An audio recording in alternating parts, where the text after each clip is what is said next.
So today we're going to be talking about leadership and team building and committees and just kind of putting ourselves out there so that we're all on the same page and we make this as easy as possible for us to have the best year possible with our committees.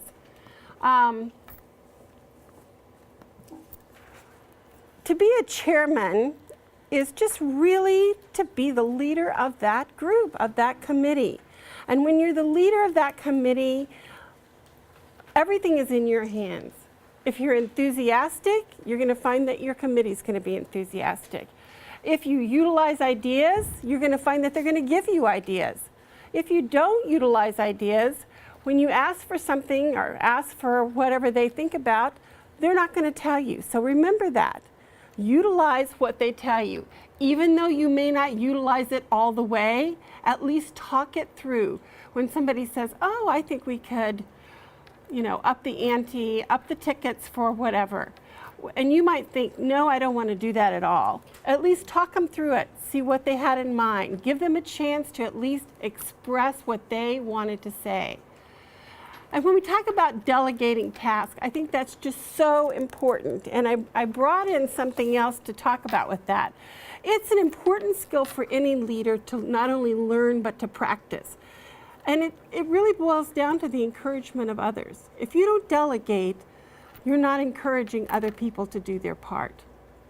When you think about it, are you a perfectionist? Raise your hands if you're a perfectionist. Are you proud of it? Do you spend time on routine details that others can handle? Do you attract followers rather than leaders? Do you worry that your members will show you up? Those with the ability to encourage others don't answer yes to those questions. Delegation doesn't mean competing. It's not a competition. Delegation is actually providing encouraging opportunities for everyone on your committee to shine. We want everyone to feel important when they're working on a committee. Otherwise, why would they be in this group? Why would they keep coming? If you never get the opportunity to shine at something that you've accomplished, you're going to find someplace where you can shine. So when you're set about doing all of your committee tasks, every job, make sure that everyone on your committee has something specific to do. If you don't have jobs for everyone on your committee, then you need to reduce the size of your committee. You need to be open to that. You need to understand that that's the best way that you can run a committee. Because if everybody doesn't have a job, they're not going to feel important. And if they don't feel important, they're not going to think that Assistance League of Huntington Beach is important enough for them to do anything. If nothing else you take away today, have a job for everyone on your committees. Don't try to do it alone, and don't try to micromanage them. Let them have that job. I think that we also need to understand, like I said, we don't want to micromanage, but we want to appreciate the efforts that people are giving for this. So everybody has a job on your committee. So they're all doing their thing in between the meetings. Then when you come together and you all talk about what's happened, that gives you a chance then to bring in other ideas also. You're not criticizing what they did, but you're coming together so that you can say, this was great. And somebody might have something to add to it. And I'm going to use fund development on the national level to show that. I write all of the presentations that come out for the circle reps. Anytime you see a presentation come out from national for a circle rep, I wrote that out for them. But when I write those out, I send them to the whole committee. Not because I think that they should just read it and say, oh my gosh, that was the best thing I ever read in my life, but because I want them to look at it with a different eye. What I think when I'm writing something is a lot different than maybe what you would think if you were going to read it. There may be something missing. So that's what I'm talking about. Let someone do their job, but when they've completed this job, bring it back together. Talk about it. It's not criticism, it's just constructive ideas that are coming into that, and you get a better piece of work sometimes. Sometimes they say, you know, it's great, just send it out like it is, and that's fine. And you'll find the same thing. And I think Diane's working on communications. I can never think what the new name is now. You know, that was the first committee that I ever served on the national level, and it was called corporate marketing at that time. And we all had a job. Everybody on that committee had a job. And when we came together and we told what we had done, and then we talked about the new things, I think that was probably the key element that kept me on the national level working, because we felt that we accomplished something every time we met. And that's what you want for your committee. Every time you have a committee meeting, you want them to come away with something that says, oh my gosh, that was just so much fun. It was so great to feel that, just that it kind of thing that makes you want to say, oh, I want to do that again and again and again, because I think it's important. So those are the kind of things that we want to do. And you're encouraging teamwork as you do that. You're working as a team, even though you're all completing your own thing. And then when we talk about developing future leadership, I think that is the second most important thing a committee does in a chapter. This is where we grow our leaders. You're responsible for growing the next batch of leaders in Huntington Beach. Because if they don't understand how we work through a committee, if they don't understand intricately how we operate in the community, they're not going to want to take it further. And if they don't have that enthusiasm, and they don't have that factor that says, oh, I'm important in this decision, I'm important in the things that happen, they're not going to want to go forward. So you have a huge task, but one that is so rewarding. You know, I think that's probably the most rewarding thing to be a committee chairman in a chapter, is to watch the growth of people coming in and going up. So I think that's what we have to think about when we're talking about this. You guys, if you want to ask questions, just raise your hand. You don't have to wait or anything else. So I just want to make sure you get what we're doing. So we know that we have a common goal and objective. And like any other thing in this chapter, what do you think that common goal is going to be? To meet our mission statement. To meet our mission statement. No matter what we do, we're going to always keep that mission statement in front of us. Nothing that happens in this chapter, excuse me, is going to happen without us looking at that and keeping that in mind. So we want to serve the children and the families in this area. That's what I think basically your mission statement says. So we have to keep that in mind. And basically we have to remember that committees do the work of the board. The board meets and they make decisions and they make policies and they govern the organization. But then it goes to committees to take that out and put it into practice. It goes to committees to have their members in that committee understand it so much that when they talk about it with the rest of the members, everybody comes to an understanding of what's happening. So you want to be informed, you want to understand yourself, and if you don't understand something, by all means, make sure that your board explains it to you. You want to be able to do that and work toward that goal. And if you do that, you're going to have the people in your committee giving you their best efforts. And that's all you can ask. And don't be afraid if something happens and you have a problem, as far as something didn't turn out exactly the way you thought it should turn out when someone did a job. You know, really and truly, is the earth going to stop tomorrow if we didn't make $35 more than we made, or if we didn't have one more child clothed, or whatever? We want all these things to go perfectly. That would be wonderful. But sometimes it's better to have a learning experience where you can take that back to the committee and say, you know, let's look at this. Maybe it wasn't exactly what we had planned, but what can we learn from this so that the next time it's above what we had planned? Don't panic, ever. If you panic, I can assure you everyone on your group is going to panic. If you're upset, everyone on your group is going to be upset. And really and truly, if people have done the best they can do, That's all we can ask of them. That's all we can ask. And ask them, how can we make it better the next time? What can we do to make sure that you have the results that you want to get? That's what we want to do as chairman. What can I do with a committee member to make it the best possible experience you've ever had? Because if they're happy, I can assure you, you're going to be overjoyed. You're going to be overjoyed. That's just how it is. So it's a collaborative atmosphere when we come together in our committees. I don't know how your meetings go. I think we all need to communicate well, and I think part of that is communicating before your meetings. You want to make sure that your agenda is out there before your meetings. You want to make sure that if you have things coming in from other members that are going to want to be discussed, that you get that out there to your committee members beforehand. Does that make sense? I mean, do you see why that would be necessary? That way they come in and they're informed about it. And if there is a problem, never ignore it. Never think it's going to go away, because it never does. It only gets bigger and bigger and bigger, even though you may think it went away, but it doesn't. So you want to make sure that all that happens.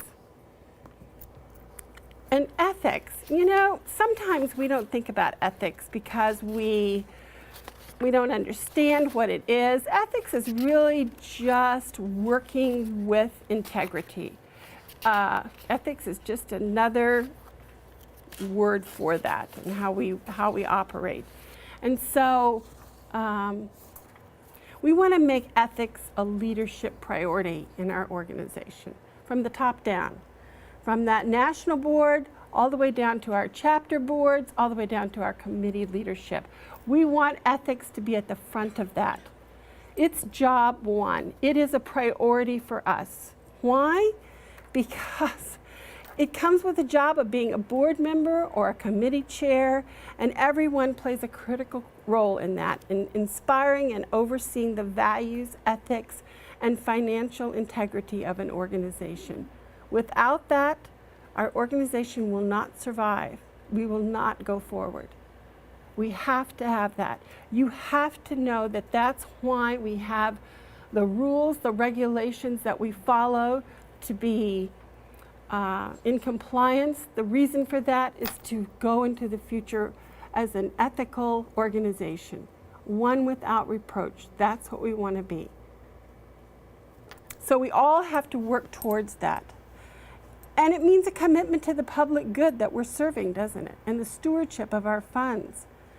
We want everyone to know that we raise money in our communities and it stays here. We want them to know that as members of each chapter, we decide what we're going to be doing in that community to meet the needs that are there. We decide how we're going to raise that money. We decide how everything is going to be administered. Obviously, we work within a framework that's laid out by the national organization, but we make the decisions locally how we're going to serve. That's the key difference in this organization and every other one. You make that decision as members. We don't from the national level say, okay, in Huntington Beach, you're going to do school bell this way. You're going to do everything else this way, and this way. And if you don't like that, we're sorry, but that's how we're going to work. No. We say we have one major national program, and that's Operation School Bell. How you operate Operation School Bell is how you decide to do it. We don't do clothing in Santa Monica. We don't have that particular need. We have other needs, and we meet them that way, and it falls under the umbrella of Operation School Bell. Someday we might need to have clothing, but today we don't have to do that. So we do it differently. It's still Operation School Bell, just like you have Operation School Bell, but not everybody does it the same. We make that decision. So that's a huge thing, and how we do our money, the stewardship of our funds. We want to know what it means to keep our finances going the way they should go. We don't want to commingle funds. We don't want to use something that was supposed to be used for something else and then say, oh, well, it really doesn't matter. Eventually it does matter. Eventually it comes out. So we have to know why we're doing that. Because sometime in your lifetime as a leader of this organization, a member is going to say to you, does it really matter if we just do this one time? We really could use it. It takes so long to go through all this process to change it otherwise. Why don't we just do it this way? You as a leader have to know the answer to that. You have to know it. Claire Adams, Heritage Scholarship. Okay. What do you mean by you don't do clothing? What do we mean by when Santa Monica doesn't do clothing? We don't hand out clothing for School Bell. What we hand out are backpacks with all the different grade level equipment that they need. We do camper ships, like for the school camps, so when they go to like a science camp, that kind of thing. We don't actually, the only clothing we give out is emergency clothing. That's what I mean by that. Okay. So we do eye exams. We provide eye exams and glasses to go with it. We provide dental exams and all the work to go with it. But we don't actually give clothing out as an all. That's part of Operation School Bell for you, the dental and the vision? And is that part of Operation School Bell? Yes, it is. For us, that is part of Operation School Bell. Okay. And good things happen when ethics is a leadership priority. A host of valuable benefits flow from making a lasting priority. Building and sustaining a positive reputation within the communities in which the organization operates, as well as recruiting and retaining top quality volunteers and members. People want to join an organization that they can trust. People want to donate to an organization that they can trust.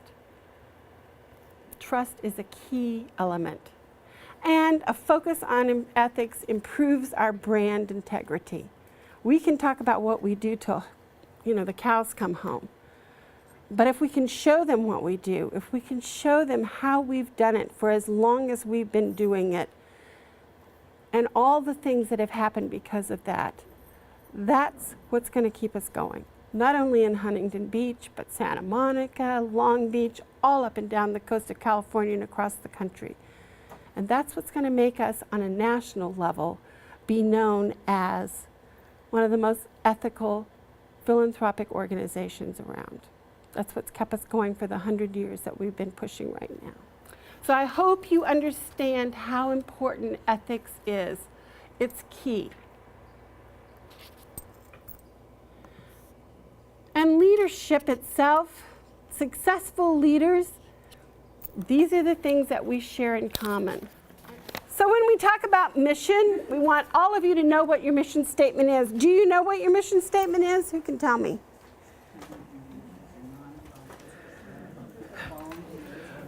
Speak up, Marlene.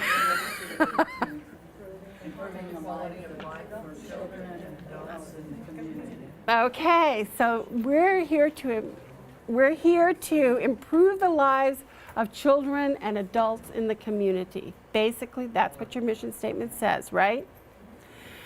Everybody in this chapter needs to know why this chapter is here. That's why they need to know their mission statement. And everything we do in this chapter needs to follow that mission statement.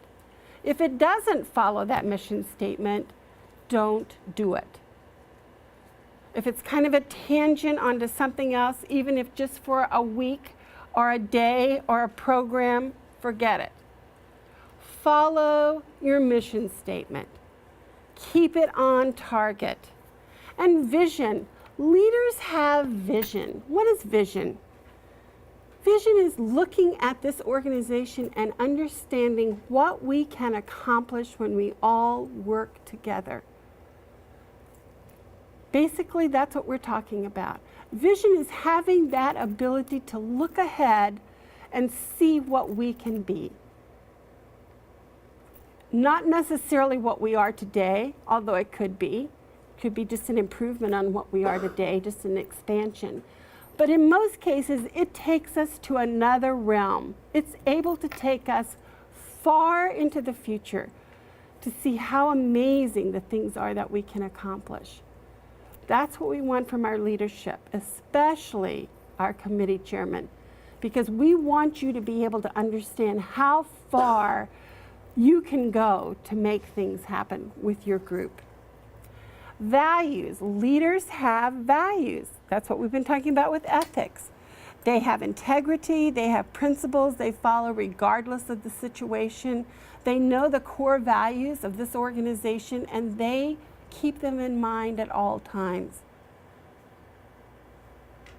And when we talk about values, I just have to say that, I mean, it's, you listen and you admit you don't know the answers and you find them out if you do, but I really think values also has to do with how we treat each other and the members in our committees. We want to make sure that we don't let hurt feelings ever come between a member serving at their utmost capacity and not serving. You know, it kills me sometimes because I hear members say, you know, I worked, but I just couldn't put up with the politics that were going on, and I feel like I don't want to do that anymore. I don't want to be a part of that. If that ever happens, you know, we need to take a step back immediately and say, well, how have we handled this wrong? Because we always want to handle everyone in our committee with respect and love. If we put caring and commitment into action in our communities and that's our motto, that's what we go by, for heaven's sakes, put it in use in your chapter first. Because if you don't care and aren't committed to the people that you're working with, you'll never be caring and committing to the people that you don't even know that you're serving. That kind of commitment can only come if you're united as a group going forward. You have to work and work together in that bond. So make sure that you care about and show that caring to your committee. Encourage them, thank them, ask them how they're doing. Little things, doesn't have to be huge, just a note sent saying, you know, I really appreciated the effort you put in the other day. And I just want to tell you that I not only noticed it, but it just meant so much to the committee that you did that. Whatever it is. Be free with your praise. And be very considerate when you have to do something that's not praiseworthy. Just keep that in mind. I feel very strongly about that. I know the national organization feels strongly about that because it's a huge thing. I can't tell you how many members across the country we lose because somebody gets mad, their feelings get hurt, and then they're gone. And we work so hard to build our memberships that we don't want that to happen. It should never happen in this type of organization. So, and goals, we have to know our goals. Take risks sometimes when you're achieving those goals. Be willing to step forward and try something that hasn't been tried before. That's what a leader does. They recognize what's prudent as far as a risk goes, and they realize what might not be where they want to go. But you've got to be able to understand that. You've got to bring out the best in others too, inspiration. Be willing to tell them how much they mean to this organization, how much they mean to your committee, how good a job they're doing. I'm going to use Ann Salinger as an example. She does a million jobs, not only on the national level, but on the local level. But Ann is a person, and I love her to death, and I love her because you don't have to do much for Ann, but you need to say thank you. It's amazing what people will do for thank you. And it's amazing how hurt they feel when that thank you doesn't come. So even though people are capable, it doesn't mean they don't want to be appreciated. And I'm using Ann because she's the most capable person I know. She's my go-to girl. I tell you, she knows how to do everything. Everything on the computer.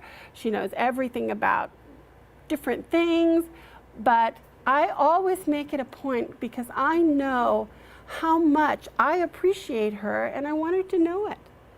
I don't have to do a lot of big things. I just need to say, gee, Ann, thanks. Thanks for not only helping me, but for making it easy for me to come to you and ask you to do that.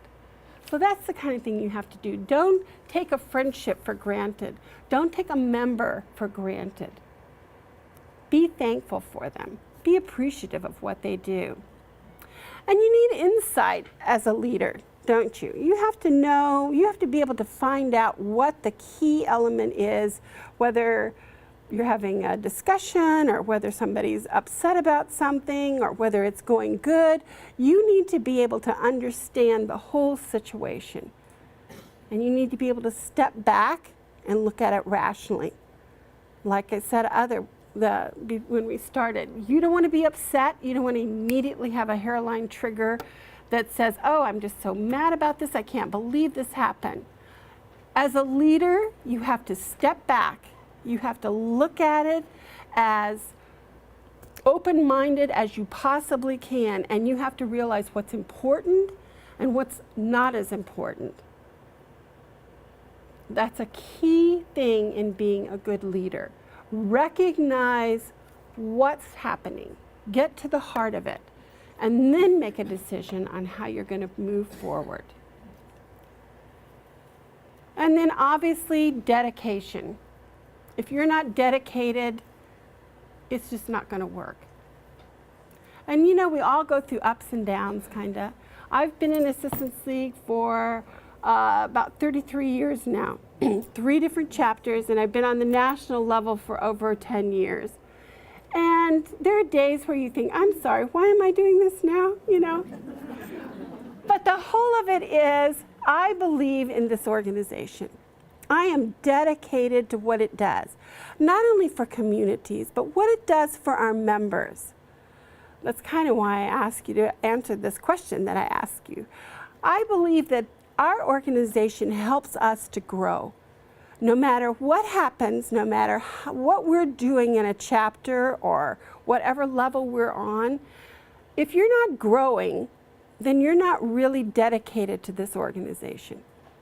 If you're not learning something, and believe me, I think to myself, what more do I have to learn? I learn something every day that I'm out in the field working with somebody.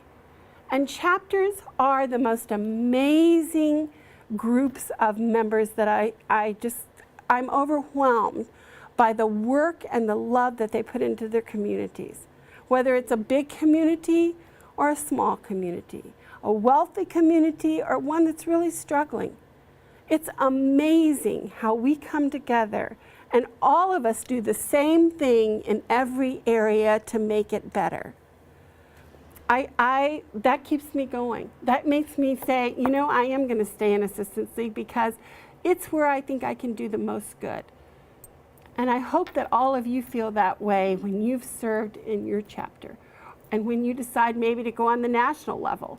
I think it just gives you a broader spectrum of how important service to our communities is.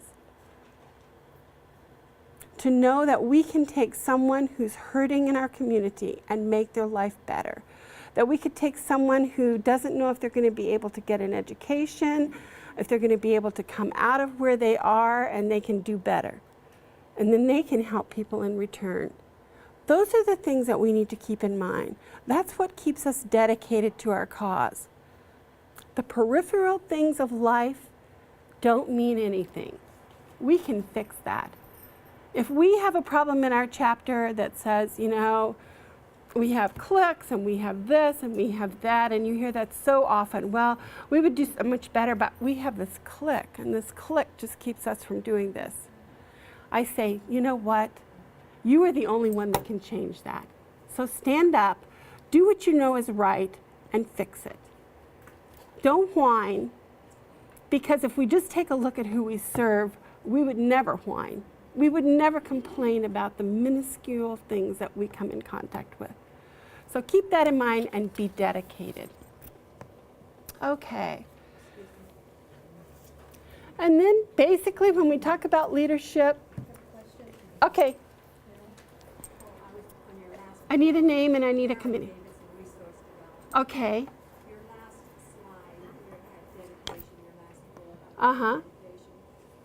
There's not one person in this room that is not dedicated to the Assistance League. And if you had seen most of us last Monday downstairs in our thrift shop, it was overflowing with donations. And we're all very happy opening these waving our hands and all hoping we have a nice bag to go through.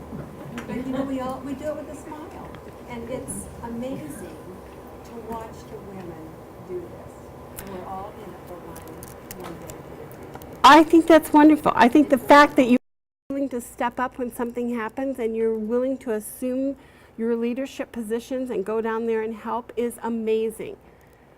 And I think that's what I'm talking about. But I'm also talking though about the long haul and about utilizing all of the things that we talked about. I think that dedication that you showed, let's say last Monday, has to be something that is in the back of your mind always. And some days are not going to be as good or as fun as that day was. I mean, I wish they were, but I wish they were, but sometimes they're just not. And that's when you have to be dedicated because, it's just not it's going to be better. So I think that's great that you brought that up though, because I like to hear how you step in and put aside one thing so that you can accomplish something together. That's teamwork, and that's what we all have to have. So that's great. So we're going to end this with the simple statement: many are more capable than some of us, but none of us are as capable as all of us. Any questions on this, ladies? Are we good? Okay then.